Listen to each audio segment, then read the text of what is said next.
telling me? Yes? Yes. That was a friend of mine. Dropped in to tell us they've changed the usual order of things at the festival. Have they really? The march of the participants will start an hour earlier. That's awful. We must be off and you aren't ready yet. I'll be ready in no time. Excuse me, madam. Does Dorothy Parker live at this address? Harry! This is a surprise. Pardon me, but I don't know you, madam. Unless you're Mrs. Bardell from the Pickwick Club, of course.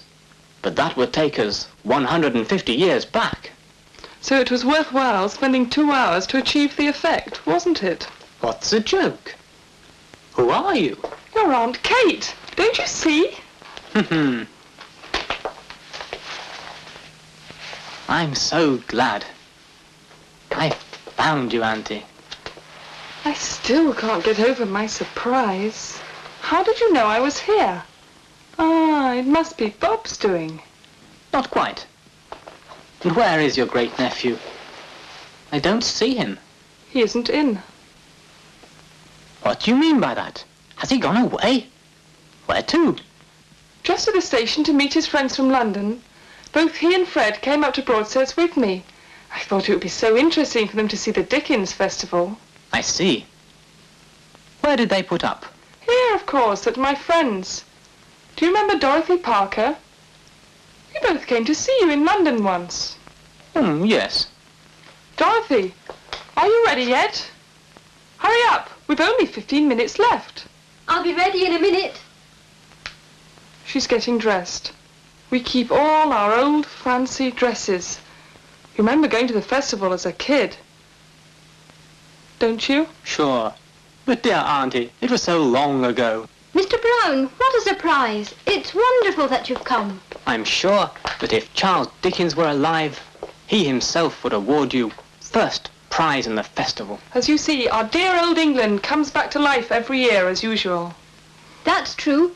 If you could only see the townsfolk strolling along the cosy, shady streets of our town, dressed as Dickensian characters. I'd certainly like to see the way it's being done in the present day. Look here, Harry. Why not join us? You too could wear one of the costumes.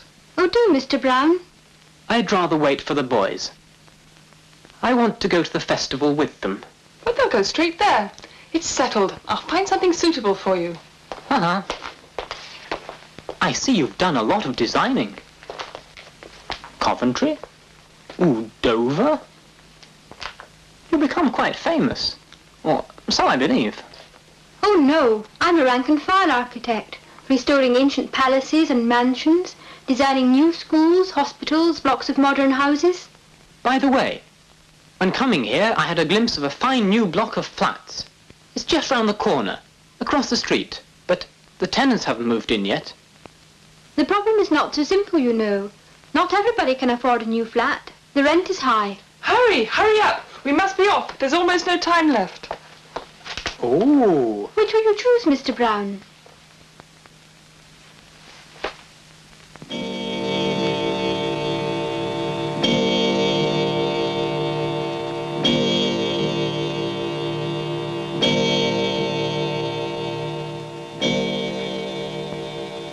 So, you're not sorry for having joined us, are you?